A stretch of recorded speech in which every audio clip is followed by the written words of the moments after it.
초등이부 친구들 11월 17일 화요일 역대하 30장 1절에서 12절 말씀 가지고 여호와께로 돌아오라는 제목으로 함께 큐티를 시작하도록 하겠습니다. 자, 큐티를 시작하기 전 함께 기도하도록 하겠습니다. 성령님, 이 시간 하나님의 말씀을 묵상합니다. 잘 깨달을 수 있도록 도와주세요. 순종하며 살아갈 수 있도록 지켜주세요. 예수님의 이름으로 기도합니다. 아멘. 자, 오늘은 역대하 30장 1절에서 12절, 역대하 30장 1절에서 12절 말씀을 가지고 여호와께로 돌아오라는 제목으로 함께 말씀을 큐티하도록 하겠습니다. 자, 우리는 큐티를 항상 하기 전에 제목을 잘 읽어봐야 합니다. 여호와께로 돌아오라. 오늘 우리 친구들이 읽는 본문의 내용이 어떤 내용일까요? 네, 하나님께로 돌아오세요 라고 하는 내용입니다. 자, 그러면 구체적으로 어떤 내용인지 말씀을 읽어가면서 살펴보도록 하겠습니다. 자, 6절부터 읽어볼게요. 보발꾼들이 왕과 방백들의 편지를 받아가지고 왕의 명령을 따라 온 이스라엘과 유다에 두루다니며 전하니 일러스되 이스라엘 자손들아 너희는 아브라함과 이삭과 이스라엘의 하나님 여호와께로 돌아오라. 그리하면 그가 너희 남은 자 곧 아수르 왕의 손에서 벗어난 자에게로 돌아오시리라. 너희 조상들과 너희 형제같이 하지 말라. 그들은 그의 조상들의 하나님 여호와께 범죄하였으므로 여호와께서 멸망하도록 버려두신 것을 너희가 똑똑히 보는 바니라. 그런즉 너희 조상들같이 목을 곧게 하지 말고 여호와께 돌아와 영원히 거룩하게 하신 전에 들어가서 너희 하나님 여호와를 섬겨 그의 진노가 너희에게서 떠나게 하라. 보발꾼이 에브라임과 므낫세 지방 각 성읍으로 두루 다녀서 스불론까지 이르렀으나 사람들이 그들을 조롱하며 비웃었더라. 그러나 아셀과 므낫세와 스불론 중에서 몇 사람이 스스로 겸손한 마음으로 예루살렘에 이르렀고 하나님의 손이 또한 유다 사람들을 감동시키사 그들에게 왕과 방백들이 여호와의 말씀대로 정한 명령을 한 마음으로 준행하게 하셨더라. 아멘. 우리 친구들은 꼭 10번을 읽어보기를 바랍니다. 자, 꼭 본문을 10번 이상을 읽어보세요. 자, 그러면 우리 친구들이 방금 읽었던 본문을 가지고 누가 언제 어디서 무슨 일이 일어났으며 어떻게 행동했는지 하나님은 어떻게 하셨는지 하나님은 어떤 분이신지 또 우리는 하나님 말씀이 어떻게 살아야 할지를 한번 쭉 살펴보겠습니다. 자, 보발꾼들이 여기 보니까 보발꾼은 걸어서 왕의 소식을 전하는 사람들입니다. 그러니까 왕의 소식을 전하는 사람들이 왕과 방백들의 편지를 받았어요. 여기 말대로 소식을 전하니까 편지를 받았겠죠. 편지를 받아가지고 그 다음에 왕의 명령을 따라서 어디를 갔냐면 온 이스라엘과 그리고 유다에 다녔어요. 자, 이해가 됐나요? 왕과 방백들의 편지를 받았어요. 누가? 왕의 소식을 전하는 보발꾼들이. 그래서 이 보발꾼들이 왕의 명령을 가지고 어디로 갔냐면 네, 이스라엘과 그리고 유다 온 지역을 다녔습니다. 다니면서 뭐 했을까요? 아무래도 왕의 명령을 전했겠죠? 보세요. 두루 다니며 전하여 일러스되 뭐라고 전했는가?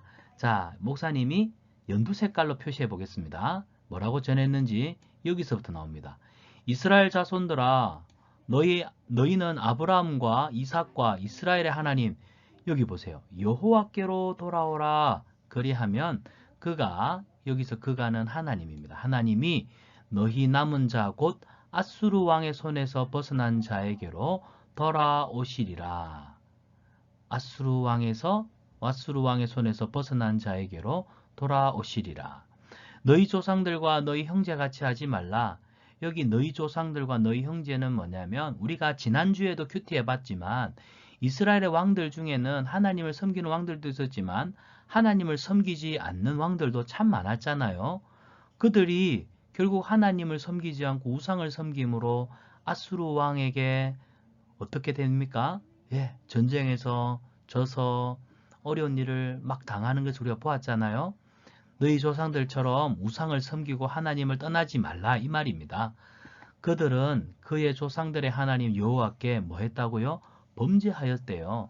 그러니까 우상 숭배의 죄를 지어 하나님 앞에 범죄한 사람이 되었습니다. 그래서 하나님이 어떻게 하셨습니까? 그들을 멸망하도록 버려두셨거든요. 그래서 여호와께서 너희 조상들 봐봐. 하나님께 범죄하니까 하나님이 멸망하도록 내버려 두셨잖아. 또한 너희가 똑똑히 그것을 보아서 알잖아. 또 소식을 들어서 잘 알고 있잖아. 그러니까 오늘 뭐라고 얘기하고 있습니까? 너희는 누구에게로 돌아오라? 여호와께로 돌아오라. 그래서 오늘 우리 친구들이 읽는 이 본문의 가장 핵심 메시지가 바로 이겁니다. 여호와 하나님께로 돌아오라. 돌아오면 하나님이 너희에게 돌아오실 것이고 또 나중에 뒤에 읽으면 알겠지만 하나님이 하나님께 회개하고 돌아오는 자에게 뭘 주실까요? 은혜를 주실 거야. 이 얘기를 지금 하고 있는 겁니다. 자, 8절도 계속 읽어볼게요. 그런즉 너희 조상들 같이 목을 곧게 하지 말고 목을 곧게 하다는 건 하나님 말씀에 순종하지 않은 채 여전히 고개를 뻣뻣하게 쳐들고 있는 아주 교만하고 완악한 태도와 모습을 보여주는 행동입니다. 여러분, 우리가요 하나님 앞에 잘못했을 때는 고개를 숙이고 잘못했습니다 해야지 내가 뭐 잘못했는데요 고개를 곱게 하는 것은 결코 하나님이 기뻐하시지 않습니다. 그래서 오늘 보발꾼들은 돌아다니면서 이야기를 하고 있어요. 여호와 하나님을 섬겨라. 너희는 하나님을 섬겨야 해. 너희가 하나님을 섬기면 하나님의 심판과 진노가 너희에게서 떠나게 될 거야. 여러분, 하나님한테 맨날 매만 맞고 있어 보세요. 얼마나 아프고 힘들겠습니까? 그래서 하나님의 이 진노의 심판, 하나님의 매를 피하기 위해서는 어떻게 해야 된다고요? 하나님을 섬겨야 돼요. 그리고 오늘 본문에서는 뭐라고 말하죠? 여호와께로 돌아오라. 돌아오면 하나님이 너희를 회복시켜 주실 거야. 이 이야기를 계속해서 하고 있습니다. 자, 10절에 가보니까 보발꾼이 에브라임 사람, 므낫세 지파 각 성읍을 두루다니면서 스불론까지 그들에게 말을 전했는데요. 근데 이 에브라임, 므낫세, 스불론 땅에 살고 있는 사람들은 보세요. 여기서 그들은 보발꾼들입니다. 보발꾼들이 하나님께 돌아오세요 라고 전했는데도 이 사람들은 뭐 해요? 조롱하고 비웃었어요. 이 조롱하고 비웃는 사람들을 성경에서는 뭐라고 말하고 있죠? 여기 있어요. 목을 곧게 하는 사람이에요. 하나님 앞에 잘못했으면 잘못했습니다 해야 되는데 회개하고 돌아오세요 라고 외치는 자들을 뭐 해요? 조롱하고 비웃었다. 이건 바로 목을 곧게 한 교만하고 완악한 태도를 여전히 버리지 않고 있었다는 뜻입니다. 자, 여기 그러나는 뭘 의미할까요? 앞에 에브라임, 므낫세, 스불론 땅의 사람들과는 다르다 하는 거예요. 그러나 그들과는 다르게 아셀, 므낫세, 또 스불론 중에 몇 사람들은 여기 중요한 구절이 나옵니다. 자, 목사님이 보라색으로 밑줄 그어볼게요. 겸손한 마음으로 예루살렘에 이르렀고 또 하나님의 손이 또한 유다 사람들을 감동시켜서 유다 사람들의 마음을 감동시켜서 자, 그들에게 왕과 방백들이 여호와의 말씀대로 전한 명령을 한 마음으로 준행하였더라. 이 말은 하나님이 주신 명령을 순종했다는 뜻입니다. 누가? 여기 보면 아셀, 그 다음에 므낫세, 스불론 땅에 살고 있는 몇 사람들이 그래서 겸손한 마음으로 하나님의 명령을 따라 같은 마음으로 순종하였더라. 자, 그랬더니 어떤 일이 났을까? 그건 또 우리가 내일 본문에서 살펴보도록 하겠습니다. 자, 오늘 본문을 보니까 목사님이 정리해 볼게요. 왕과 방백들의 편지를 받은 보발꾼들이 이스라엘과 유다 전 지역을 다니면서 소식을 전합니다. 어떤 소식을 전하면 여러분 우리가 하나님 앞에 범죄했잖아요. 우리가 하나님 앞에 회개하며 여호와께로 돌아갑시다 라고 했습니다. 그랬는데 여러분 보시면 여기 에브라임과 므낫세 성읍 사람들은 조롱하며 비웃었어요. 그들은 곧 목을 곧게 하는 교만한 태도를 버리지 않았어요. 하지만 아셀과 므낫세, 스불론 땅에 있는 몇몇 사람들은 하나님의 명령을 같은 마음으로 한 마음으로 순종하였어요. 또 하나님은 이들의 마음을 감동시켜 주셔서 그들이 하나님 앞에 감사하는 마음으로 순종할 수가 있었습니다. 자, 결국 에브라임과 므낫세 사람들은 어떤 사람들입니까? 그들 조상들처럼 결국 하나님 앞에 범죄하였던 이 태도를 버리지 않았어요. 결국 하나님 앞에 범죄한 사람들은 멸망받을 수밖에 없고 하나님의 심판을 받을 수밖에 없다는 사실. 그래서 우리는 하나님 앞에서 항상 어떤 삶을 살아야 되냐면 여호와께 돌아가는 삶. 우리가 잘못하면 우리는 항상 하나님 앞에 뭐 해야 될까요? 회개하는 삶을 살아야 합니다. 회개를 이루는 삶이 가장 복된 삶입니다. 자, 그 다음을 한번 살펴보겠습니다. 자, 우리 친구들 오늘 읽은 본문에서 보발꾼이 뭐냐? 보발꾼은 바로 여기 있습니다. 자, 같이 읽어볼까요? 걸어서 왕의 소식을 전하는 사람. 소식을 전하는 사람. 이걸 뭐라고 하냐면 메신저라고 합니다. 영어로는 메신저. 소식을 전하는 사람들, 메신저. 성경에는 보발꾼이라고 되어 있습니다. 자, 그러면 히스기야 왕은 이스라엘 백성들에게 어떤 편지를 보냈나요? 아까 오늘 보발꾼들을 통해서 여호와께로 돌아오라 편지를 보낸 왕은 바로 히스기야 왕이었네요. 그러면 히스기야 왕이 뭐라고 했는지 순서를 따라가 보겠습니다.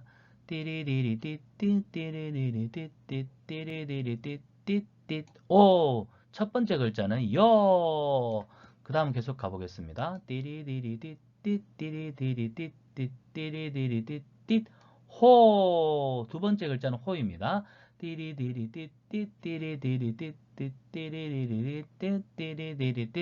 와, 세 번째 글자는 와입니다. 그러면 여, 호, 와. 와, 벌써 세 번째 글자를 맞췄습니다.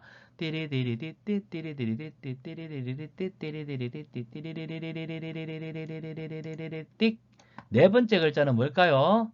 깨입니다. 깨. 그 다음 계속 가보겠습니다. 계속. 뚜루루루 뚜 뚜루루루 뚜 뚜루루루 뚜. 오, 다섯 번째 글자는 돌입니다. 돌. 머리? 자, 계속 가보겠습니다. 뚜루두루두 뚜 뚜루두루두 뚜 뚜루두루두 뚜 뚜뚜뚜. 여섯 번째 글자가 아입니다. 돌, 이. 아니죠. 자, 그 다음 일곱 번째 글자를 찾아서 가보겠습니다. 따라라라따, 따라라라따, 오. 야, 일곱 번째 글자까지 왔습니다. 그러면 여, 호, 와, 게, 돌, 오. 그 다음 글자는 뭘까요? 네, 여호와께 돌아오라 해서 히스기야가 전한 메시지를 우리 보발꾼들이, 메신저인 보발꾼들이 전국을 다니면서 백성들에게 전했습니다. 자, 이것이 바로 복음입니다. 복된 소식, 여호와 하나님께로 돌아오십시오. 회개하는 자에게 하나님이 구원의 은혜를 베풀어 주십니다. 이 보발꾼들은 바로 복음을 전하는 복음의 사도, 복음의 메신저라 할 수 있겠네요. 우리 친구들도 교회 다니지 않는 친구들에게 하나님께로 돌아와 예수님을 믿어야 구원받을 수 있어 라고 말할 수 있기를 축복합니다. 자, 그러면 이제 우리 친구들 말씀 생각하기입니다. 오늘 읽었던 본문을 우리가 이제 퀴즈를 통해서 한번 다시 정리해 볼게요. 히스기야 왕은 이스라엘과 유다 백성들에게 뭐라고 말했습니까? 맞습니다. 여호와께로 돌아오세요. 여호와께로 돌아오세요. 라고 전했습니다. 자, 근데 이 말을 듣고 백성들은 어떻게 반응했나요? 빈칸에 들어가는 알맞은 단어를 한번 찾아볼까요? 자, 북이스라엘 사람들, 아까 맨 처음에 읽었던 에브라임 사람들이라든지 이 사람들은 어떻게 반응했습니까? 맞습니다. 조롱하고 비웃었습니다. 그러면 북이스라엘 사람들 몇몇, 남유다 사람들 몇몇은 어떻게 했습니까? 맞습니다. 겸손한 마음으로 명령을 지켰습니다. 자, 조롱하며 비웃은 사람들에게는 결국 하나님의 구원을 경험하지 못했을 거예요. 하지만 하나님의 말씀을 듣고 여호와께로 돌아오세요 라는 말씀을 듣고 겸손한 마음으로 명령을 지킨 자들에게는 여호와 하나님의 구원이 임하였다는 사실입니다. 자, 몇몇 사람들은 왕의 말을 따르지 않았지만 대부분의 사람들은 왕의 명령에 순종했습니다. 순종할 수 있었던 이유가 무엇일까요? 12절에 그들이 순종할 수 있었던 이유를 설명하고 있는데 찾아서 끝말과 첫말 같은 색으로 연결하여 문장을 완성해 봅시다. 자, 정답은 하나님이 어떻게 하셨습니까? 사람들의 마음을 감동시키셔서 순종할 수가 있었습니다. 그래서 우리 친구들 하나님의 말씀에 순종하는 삶을 살고 싶다면 하나님 내 마음에 하나님의 말씀에 순종하며 살아갈 수 있는 은혜를 주세요. 내 마음을 그렇게 감동시켜 주세요라고 또한 우리는 기도할 필요가 있습니다. 우리에게 뭐가 필요하다고요? 하나님의 말씀에 순종하며 살아갈 수 있도록 우리 마음을 감동시켜 주세요라고 기도해야 합니다. 자, 그러면 이제 말씀 행하기인데요. 실천하기인데요. 말씀 행하기. 하나님께로 돌아가는 것은 내 힘으로가 아니라 하나님이 도와주셔야 해요. 하나님께 나아가려고 할 때 우리 친구들을 가로막는 것들이 참 많죠. 자, 방해한 것들을 쓰고 하나님께 돌아갈 수 있도록 도와달라는 기도를 해봅시다. 자, 먼저 방해하는 것들이 뭐가 있을까요? 예를 들면 우리 친구들이 닌텐도 게임, 뭐 연예인, 핸드폰 등 있겠죠? 목사님 이렇게 정리해 봤어요. 하나님께 나아가도록 방해하는 것들은 뭐가 있느냐? 핸드폰 게임, 또 늦잠 자는 일, 게으른 마음, 습관적으로 하는 거짓말, 또 남 핑계 대는 일, 남 탓하는 마음, 뭐든지 하기 싫어하는 마음, 귀찮아. 이런 것들이 우리가 하나님께로 돌아갈 수 있도록 하는 일들을 늘 방해하지 않나 생각해 봅니다. 그래서 목사님은 이렇게 기도해 봤어요. 하나님, 제 마음속에 있는 나쁜 생각과 습관, 그리고 죄에 빠지도록 만드는 모든 행동들 이제 다 내려놓습니다. 회개합니다. 하나님 말씀 따라 순종하며 살 수 있도록 도와주세요. 우리 친구들이 이렇게 하나님 앞에 기도한다면 하나님이 우리 친구들의 마음을 감동하셔서 하나님의 모든 말씀에 순종할 수 있도록 도와주실 줄 믿습니다. 자, 이번 주 말씀인데요. 같이 한번 외워볼까요? 시작! 반드시 우리를 도우시고 우리를 대신하여 싸우시리라 하매 백성이 유다왕 히스기야의 말로 말미암아 안심하니라. 역대하 32장 8절 말씀. 아멘. 이번 주에도 이 말씀을 꼭 암송할 수 있기를 바랍니다. 자, 이제 큐티 마지막 시간이네요. 기도하기. 우리는 기도로 오늘 큐티를 마무리하겠습니다. 자, 오늘 큐티 마무리 기도 제목은요. 언제나 좋은 것을 준비하시는 하나님이 계셔서 기쁘고 감사해요. 언제나 좋은 것을 준비하시는 하나님이 계셔서 기쁘고 감사해요. 자, 기도하겠습니다. 하나님, 오늘도 큐티할 수 있게 해주셔서 감사합니다. 말씀을 깨닫게 해주셔서 감사합니다. 큐티하는 동안에 하나님을 느낄 수 있어서 감사합니다. 죄짓지 않고 살아갈 수 있게 해주시고 깨달은 말씀대로 살 수 있도록 도와주세요. 예수님의 이름으로 기도합니다. 아멘. 초등2부 친구들, 큐티로 시작한 하루, 그리고 큐티로 마무리하는 하루가 가장 행복합니다. 행복한 우리 초등2부 친구들을 축복합니다. 또 목요일 날, 목요일 큐티로 또 목사님을 다시 만나도록 하겠습니다. 안녕.